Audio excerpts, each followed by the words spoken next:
Good morning, everyone. Welcome to HSC3201 Week 4's online lecture. Today we're going to have a brief look at the principles of testing when we are training or, training athletes or general populations.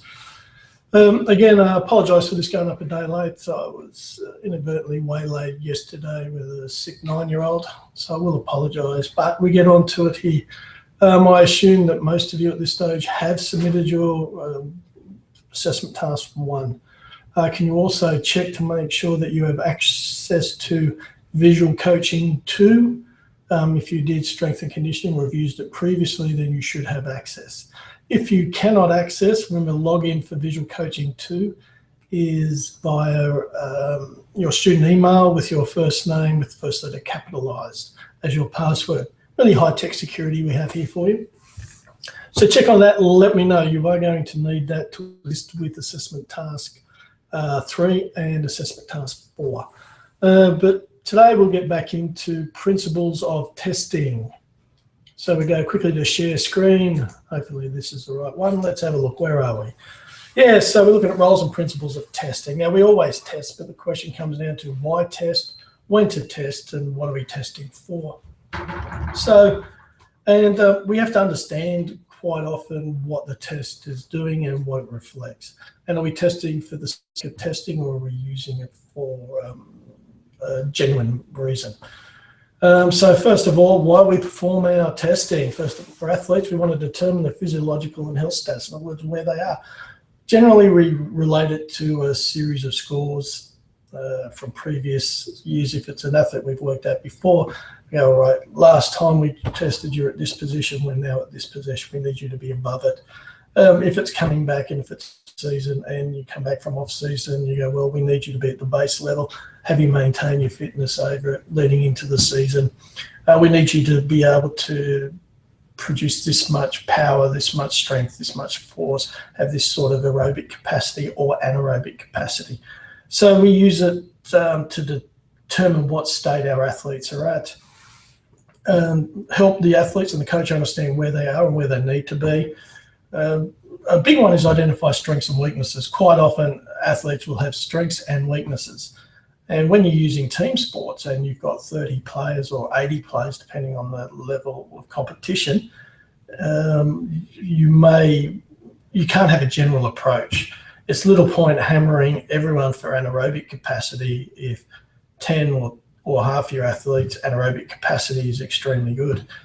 So we need to focus that those who need to work on that section, we can individualise their training to affect that weakness, rather than if their strength and power is quite good, we can then minimise the time they spend working on strength and power and prioritise their training to whichever parameter is identified as a weakness.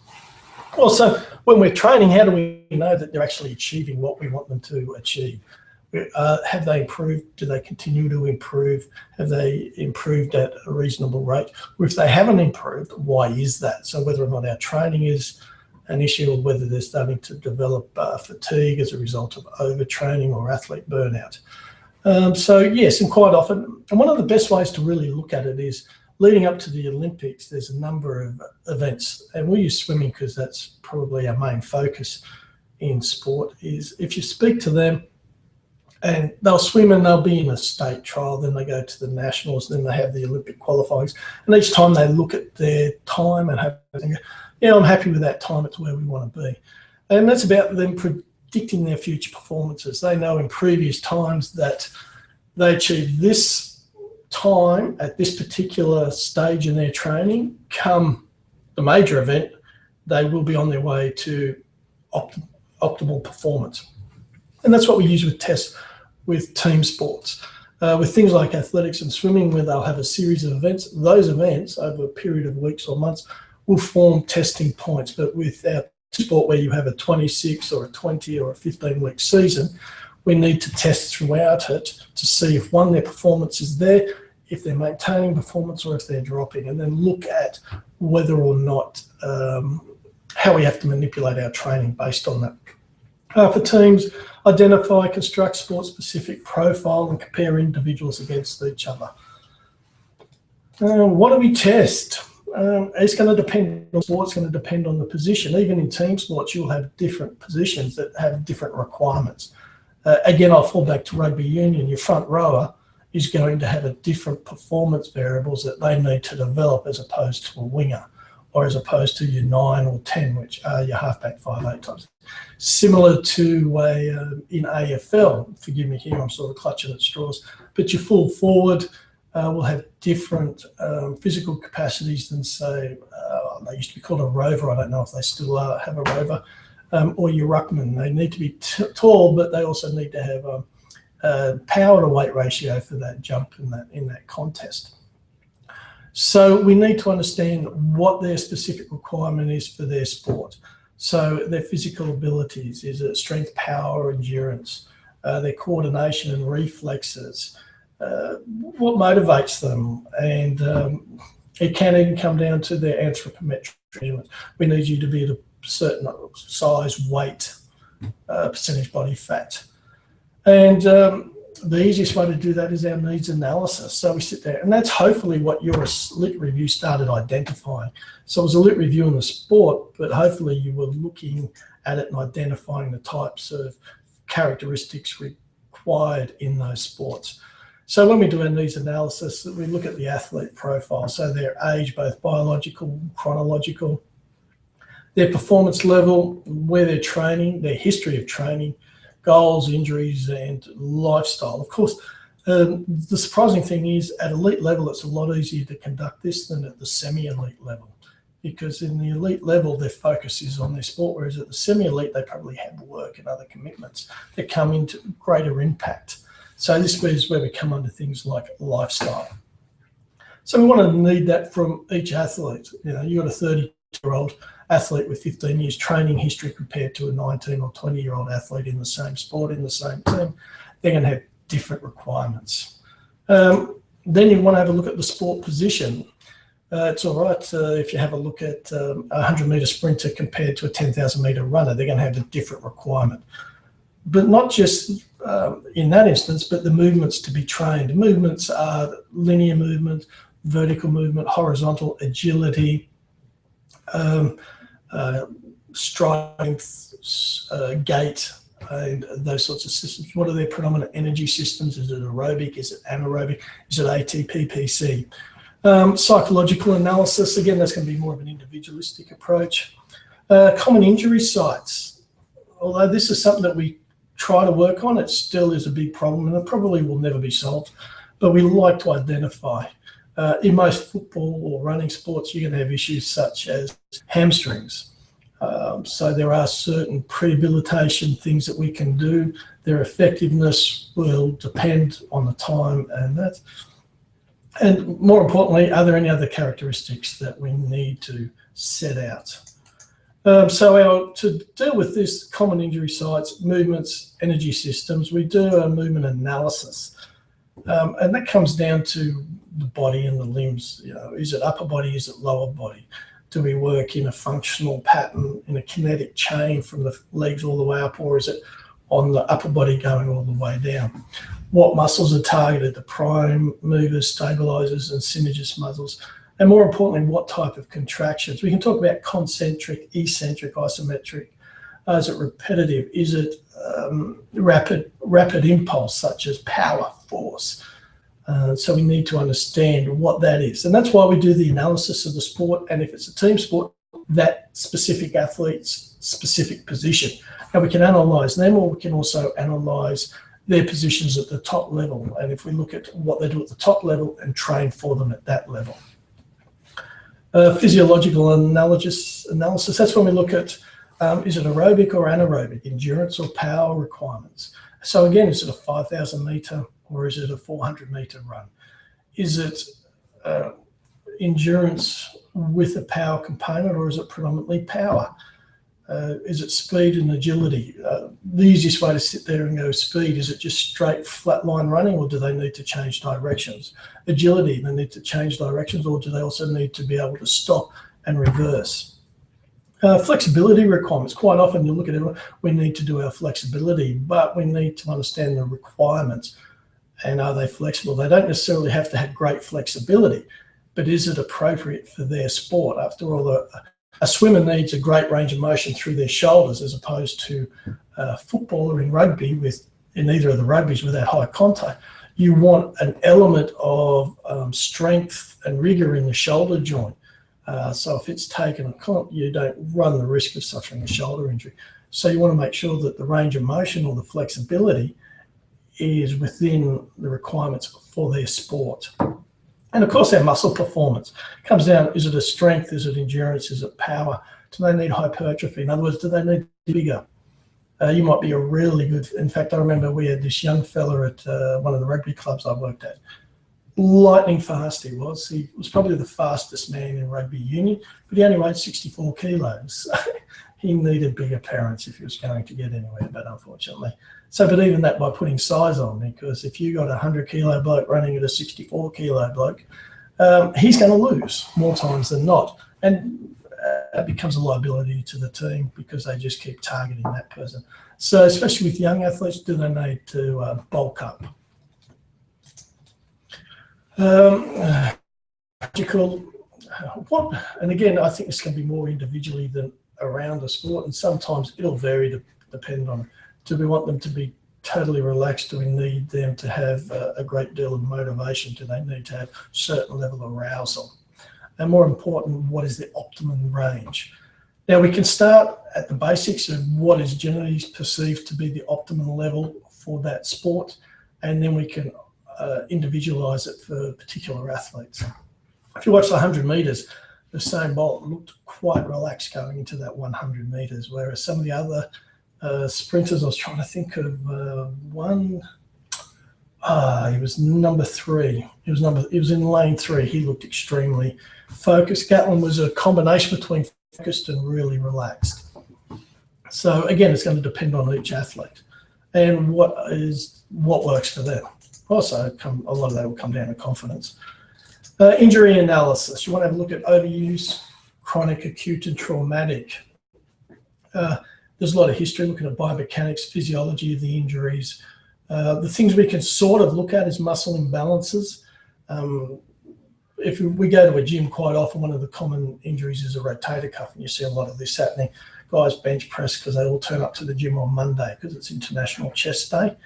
They bench and then they do this. And so it's a case of a rotator cuff problem from the back, and generally it's because it's overdeveloped here. So that is strong, but the rotator cuff muscles are too weak to counteract that as they're an antagonist muscle. So that's what we mean by muscle imbalances. Also look at previous injuries or patterns of injuries. Now, the biggest indicator for the likelihood of a hamstring tear is a previous hamstring tear.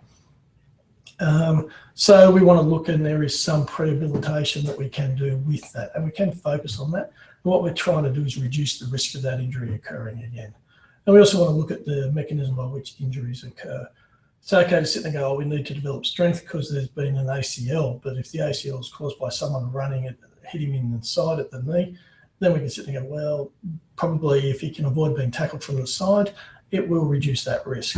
So again, mechanisms of injuries become something we need to understand, because we can do something to prepare it, but if there's multiple mechanisms, we can't prepare against all outcomes. Now, once we've done that, when do we conduct test? Now, if we're doing it too often, we're not going to see changes. There's a period of time for optimum for adaptation to occur. So if we test today, train tomorrow, test the next day, we're really not going to see much in the way of improvement. But if it's too far apart, if we do it in 3 months' time and we get there and go, oops, they're not up to where it is. So we need to have it spaced in a way that we can test that the athlete is progressing the way we wish them to. So rather than waiting until the end to go, whoops, well, maybe we should have changed that training at a particular time because it wasn't effective. So when we look at it and when we break up our annual plan, predominantly we're going to test at the start of the session, at the start of the cycle, the mesocycle. So if we're looking at building up their aerobic base and their strength in, say, off-season, then we're going to look at the tests that actually measure those. So if we're going to spend the next 4, 6, 8 weeks developing aerobic, then we need to test a test that will measure that. it's not much point working on aerobic capacity and then testing acceleration when it hasn't been the focus. So we want the focus of the training, the test has to match that focus. But in saying that, you don't want to do it 3 to 4 times per year. You've got limited times when training. You don't want to spend all the time testing.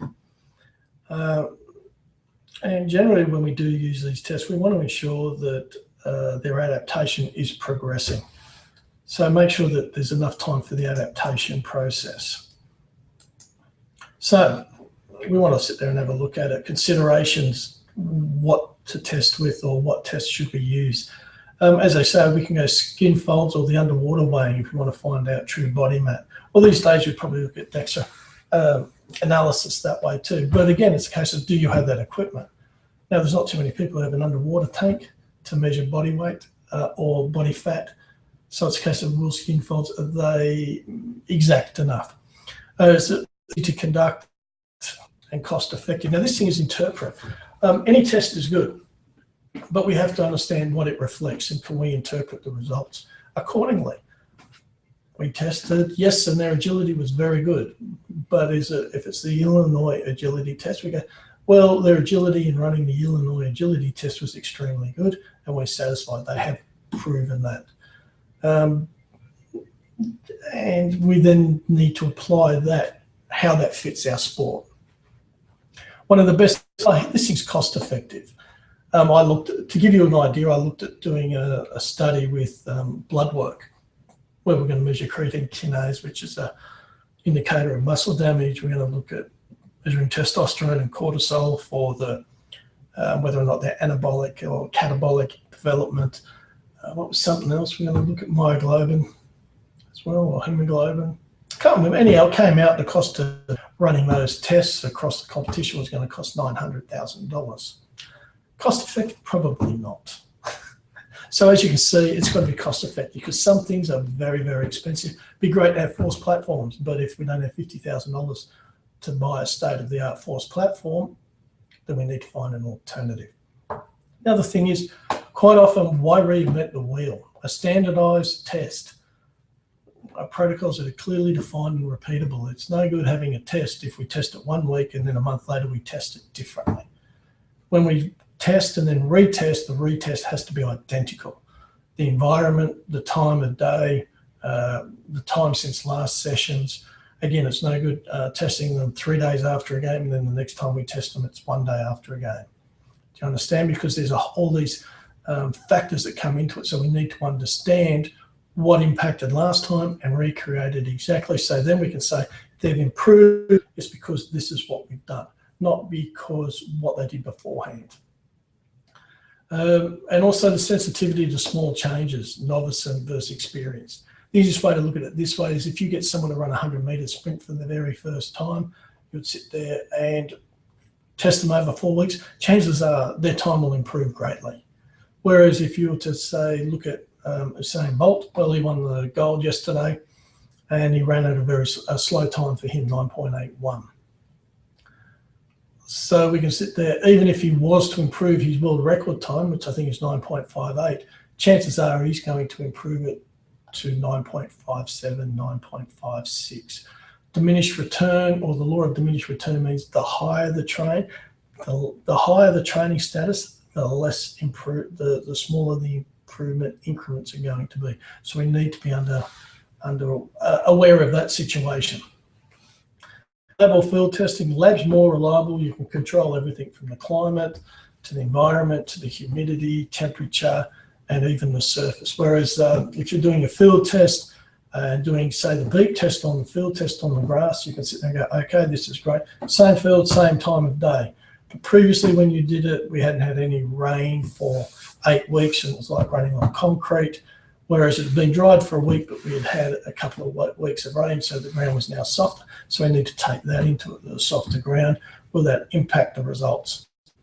So that's where field can be problematic, but the advantage is it's really easy to test on a field.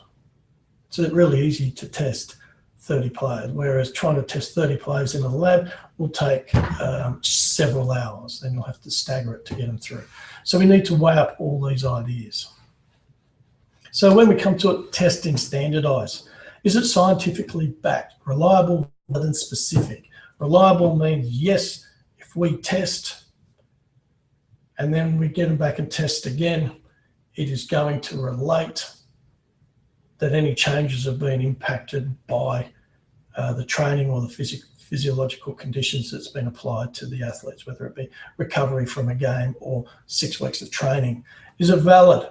Has it been proved to be valid? This represents, we want to test anaerobic capacity. We've done this test, it's been a valid measure and proven as a valid measure of anaerobic capacity. Because otherwise, sitting there saying, all right, we're going to do this test, it's an awesome test, it's a great test. Probably the easiest one to come to that is the push-up test. How many push-ups can you do in a minute? And you ask a lot of people, and go, it's a strength test. But it's not a strength test, it's a muscular endurance test. So do you see where is it valid? And does that actually reflect strength? And then we get to specificity, and this is where it is specific to that. We can sit there and look at, say, a T test for agility, but does that accurately reflect the agility we require for our particular athletes? Or is it specific enough? The AFL have their own agility test that they do, and it's over a greater range, and it's about changing directions and such, as opposed to doing a 505, a T test, or the Illinois agility test. So is it specific to the requirements of your athletes? Otherwise, yes, it's just measuring agility in that pattern, but does that pattern reflect the sport? So that's what we mean when we say we need to understand whether it's specific to the sport. The beauty of that is generally there's a lot of research out there on athlete characteristics and requirements for most sports, or the mainstream sports anyway. So most of those will actually have studies and will base their studies. I guess tennis and cricket, you could use the T test, probably slightly more specific for tennis and cricket than that would be for rugby league, whereas a 505 test is probably more specific to rugby league than rugby union as such. So again, we need to understand how it is. And so if it comes down to this is, if the test can be repeated and the results would be the same. So in other words, if we were to get a bunch of athletes, test them today, and then test them in 2 days, the results should be fairly similar. Usually we get an error rate of not greater than 5%. If it's within 5%, we go, okay, that's fair enough. That's valid. That's reliable, not valid. And the valid is, if we're testing someone, doing a test, it's actually confirming what we want to test for. Hence the beep test. Yes, it measures aerobic capacity as opposed, but we said, that's great, but that's not specific enough for, say, soccer or football, which would be the yo-yo test, which has been modified from the beep test, but is more specific to soccer than just increasing pace. So that's why you need it. Now, for these tests, and this is the main point, if you do not have reliability or validity, either or, you have to have both, then we can't guarantee the results. So that's why we always come back to standardized testing. There's a lot of tests. Why reinvent the wheel? So when we set up our thingos, we want to make sure no illness or injury that's going to impact. Of course, unless they're coming back from injury, then they have some standards. Generally, we want at least 48 hours before we test them. Last meal is 2 to 3 hours before test. You don't want anyone pulling out because they had a hamburger and now they're doing the yo-yo test. Maintain good fluid uptake right up to the testing. You do a standardized warm-up. Familiarize athletes with equipment and protocol. There is a learning experience or learning knowledge that the first time you do something, if you do it a few times, you will improve. So you need to ensure that we get rid of that learning basis prior to the testing date. And if you change the protocol, establish it and log it and so you can replicate it as last time. Testing overlap, the effect of one test on another. So quite often we'll do multiple tests. So if we were to do a phosphate decrement test, say through timing gates, which is 10 35-meter sprints every 30 seconds, measuring the time for each sprint, and we're looking to see performance drop-offs in time from the 1st to the 10th. Takes 5 minutes. Now, could you understand the problems? We run that through the test, and then straight after that, let's go do the counter movement jump.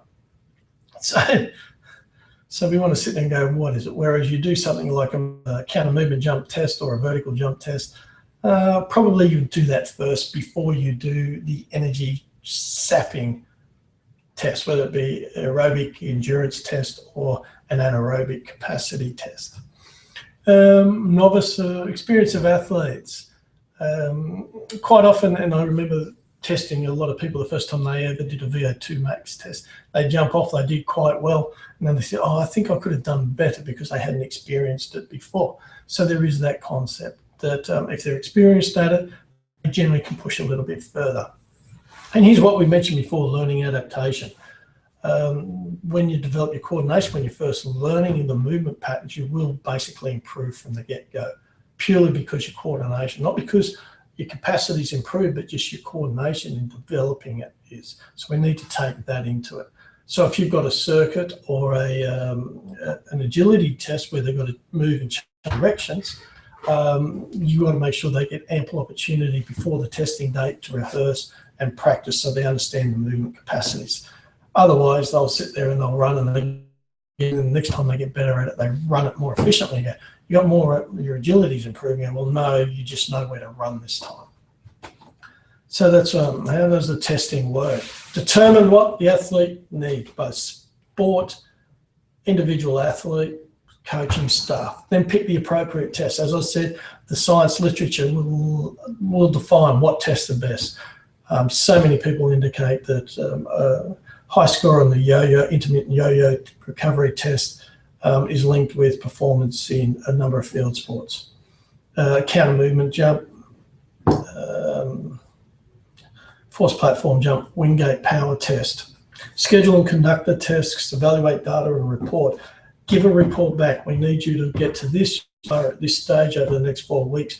We're going to retest you, and the training is to develop that. Training adjustments, book future testing. And again, you look at it, the results. Yes, they've made it. Okay, they're all above that level. Where do we go to from now? Well, then you reset the schedules. You never tell me where you want them to be. You just run the test, go, we now need to improve on that. And that will tell you. And then let's have a look at the types of tests we can choose. And each of these will reflect something. Aerobic capacity, what does this refer to? And that's pretty simple, isn't it? Aerobic, it's going to sit there and measure their aerobic capacity, endurance capabilities. Generally, we are looking at that moderate intensity of continuous effort, anaerobic capacity and strength tests. Okay, jot down a few for each of these, research and look, identify some of the best gold standards and most commonly used aerobic tests, not just for sport, but just in general. Anaerobic capacity, what does this refer to? And identify a few. Strength tests, what does this refer to? And name a few. So have a look at it for your chosen sport. Hopefully you've already identified those that are used for your lit review, from your lit review. What other tests are there? We can have psychological tests as well, flexibility tests, blood tests, all sorts of stuff. There are ample tests out there, but what we need to do is identify what is best for our athletes at this point in time. Because remember, depending on the annual plan, the testing can totally change because the requirements have changed as we develop something. Simply put, if you're training them to achieve something, then the test should be measuring what you're trying to develop. All right, guys, so we'll stop sharing this now. Hopefully that's come through. All right, guys, now we're back again. Once again, I hope that didn't freak you out. Thanks again for this. I hope to get your replies back from your lit review that you submitted last Sunday within a fortnight. Okay, guys. I'm working on another subject as well, and they require their work back within a week. So unfortunately, they get the priority because their next assessment task is coming up this week. So I apologise for that. We'll get within the next couple of weeks. Hopefully by the end of the following week, I should say. Any questions, feel free to give me a call. Your next assessment task will be your needs analysis and tests. And that's a simple 500-word pass-fail concept. All you have to do is identify the major characteristics of the sport and the tests that reflect that, which should have come out of your first lit review. All right, guys, I'll see you again next week in cyberspace. In the meantime, check out your access to visual coaching and yeah, drop me an email if you have any queries, questions. All right, guys, all the best. We'll see you next week.